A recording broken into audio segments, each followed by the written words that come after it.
So this is the Fujifilm X100V. I've had this camera for about a week now and I managed to shoot with it on a couple of occasions. So let's go over my first impressions of it.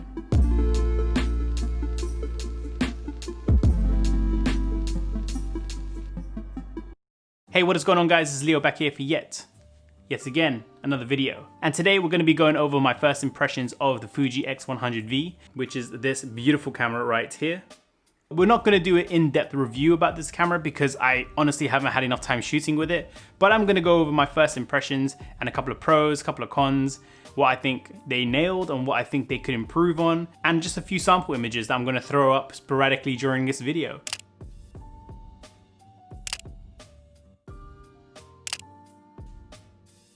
I didn't go out to make a dedicated video about this camera just yet, but I did go out shooting, so I'm going to show those images as we talk through this video. For those that don't know where I came from in regards to my camera, I was shooting previously with the Fuji X100S, which is the predecessor to the predecessor to the predecessor of the X100V. So it's a pretty old camera. And I did go through a couple of videos where I gave yourselves, the audience, a chance to decide whether I pick up the X Pro 3 and the X100V. And now, after a week of picking up the X100V, do I regret not picking up the X Pro 3 or am I happy with the X100V? And the short answer, yes, I'm very happy with the decision that we came to regarding the X100V, and I think it is an amazing camera for street photography. So if you guys want to leave it there, that's all good. But if you guys want to know about the pros and cons and the things I like and the things I think can change, stick around and let's go through that now.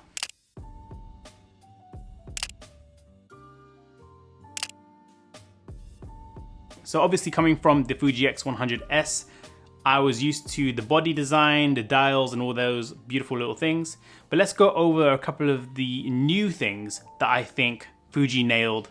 So let's go over a few pros from the camera that I really enjoy. The first one being the ISO dial. I love the whole push up, and it's not a spring loaded ISO dial. You can literally continue turning it. It's not like the X100F where you have to hold it up and you have to turn it and then let it drop. This one you lift up, turn it to wherever you want, drop it. Funny thing is the X100S never had an ISO dial at all. We had to rely on custom buttons. So on my X100S, I assigned a button that was here and I changed it with the D-pad at the bottom to then change my ISO. And let's get the elephant out of the room, and one of the biggest changes to this camera that people had mixed reviews about, but I personally love it, and that is the tilting screen. I personally think this is a fantastic implementation to this camera. I don't know why it wasn't done in the X100T, X100S. When those two cameras came out, there were other cameras like the Panasonic GH5, the Panasonic GX80. You gotta get a rhythm with the Panasonics. They had tilting screens with cameras roughly the same size. The technology was definitely there in order for these companies to do it, but obviously a photo purist company like Fuji probably thought it wasn't the best experience. But for street shooting, popping the camera open like that when you're shooting from the hip, it's a treat. I feel spoiled sometimes that I can compose better shots and I feel like I'm cheating. But again, fantastic feature. Don't know why they didn't implement it before, but definitely worth having and definitely worth the upgrade if you have the X100S.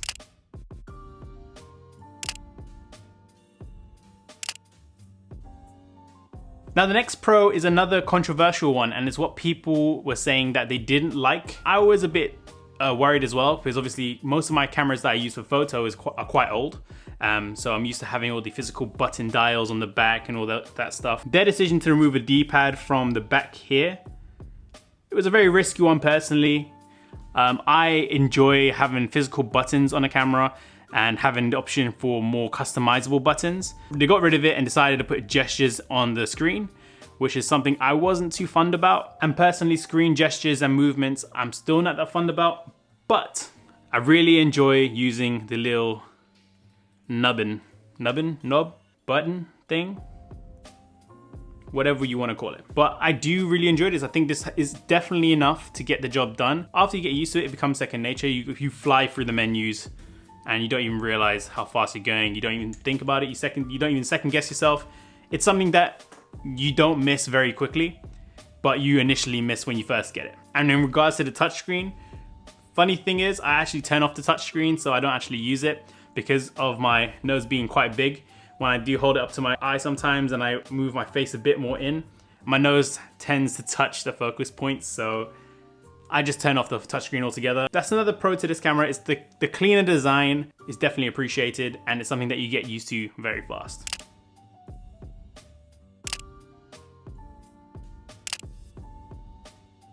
Another pro that you have to throw at this camera, which is another obvious, is the new 23 f2 lens, which is a fantastic piece of glass. I can't go without saying that the pictures that I get from this camera are so sharp, it's ridiculous, even at f2. It's funny because I was taking photos during the day and I was looking on the back of the screen and I'm like, whoa, zooming in, thinking, wow, these images are so sharp. I can't believe how sharp these are. Forgetting that I came from X100S when the back screen was pretty awful and it was unusable. And then I thought, oh, okay, maybe it's just because I have a better LCD screen at the back of this camera. That's why my perception is saying that it's a lot sharper. But no, when I got them home and I put them into my editing software and I started tweaking a couple of bits and bobs, I was surprised on the resolution bump.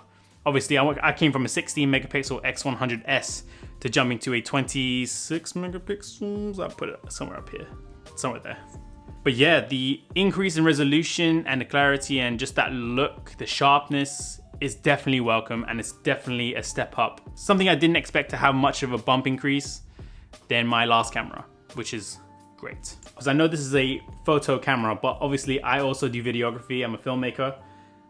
The 4K 60 in this is super crispy. The autofocus is really, really good. The only thing I have is that it's very shaky, purely because the body, you can't help that. That's just the way it is. There's no in-body stabilization. But if this is on a tripod for your B cam or top cam when you're doing those overhead shots, you're not going to be disappointed. The 4K in this is super crispy. Yeah, the video from this camera, definitely good.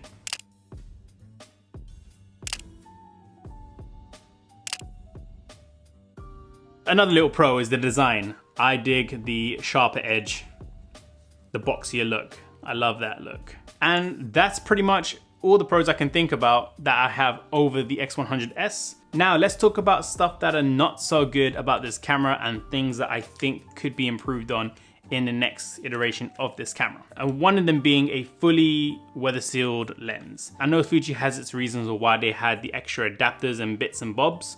That's completely fine. But I wouldn't mind having a little bit extra on top of here to have it just fully weather sealed and not having to put another piece of glass in front of the lens that's already super sharp. That's just me, that's my preference. Let me know if you think otherwise.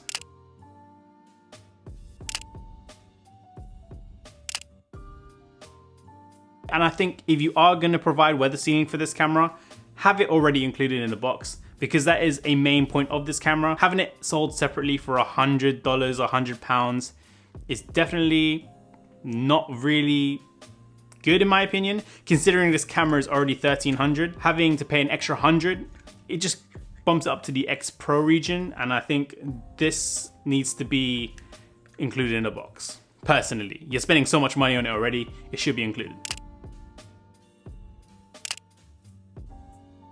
The other thing I think should be in its next version of this camera is in-body stabilization. This body is plenty big enough, I believe, to include some sort of stabilization. Even something like the A6500, A6700 Sony cameras have their bodies probably roughly this big or even smaller than this, I think. And they manage to fit in-body stabilization in their cameras too. So it can be done, and I think Fuji needs to implement that in the next version of this camera, just so the video could be a bit more usable going out. Because if that's the case, this camera becomes the ultimate filmmaking, travel, pocket, street camera, which is fantastic.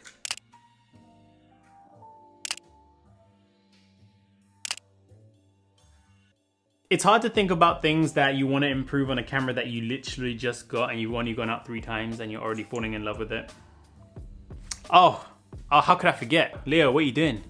How could you forget one of the things that you complained about so many times when it comes to lenses? This is a PSA to Fuji. Please, even if it means making the lens a slightly bit bigger, even if it means that, can you please implement proper focus? None of this focus by wire. No one likes focus by wire.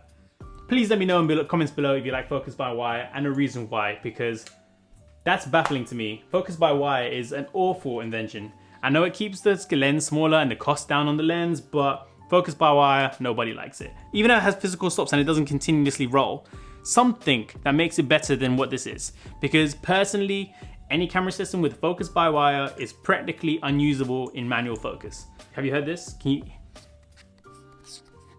And that also is another reason why I probably won't shoot manual focus, because I don't want to be scratching up the lens of some sort. Feels like it needs WD-40.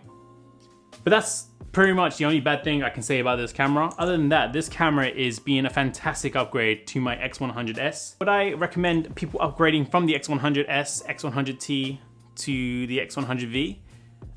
If money's not an issue and you feel that you need to, yeah, I definitely recommend upgrading to this camera. This is a great upgrade to that camera. But now the bigger question is, hey Leo, I have an X100F. Should I upgrade from the X100F to the X100V? If money's not an issue, why not go for it? Because it is a newer camera and it has better features. But having said that, I went shooting with my friend on Friday. He has an X100F, and in all honesty, the difference between this camera and the X100F is so small. Sometimes you think you're pretty much paying for the added flip screen, the new f2 lens, and the design, and the 4K 60. Other than that, it feels pretty much the same. Let's just say the upgrade is so minimal, from the naked eye, you probably would never notice if one picture was the X100F and the other picture was the X100V.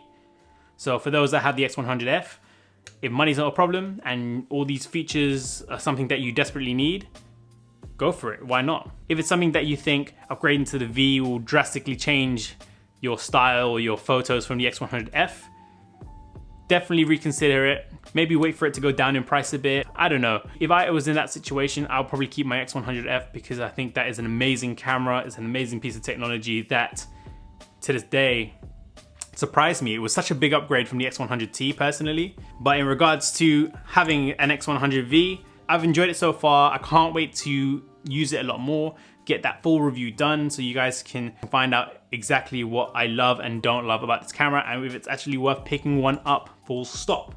So look out for that review. I can't wait to get on to you. So that's been my first impressions of the Fuji X100V.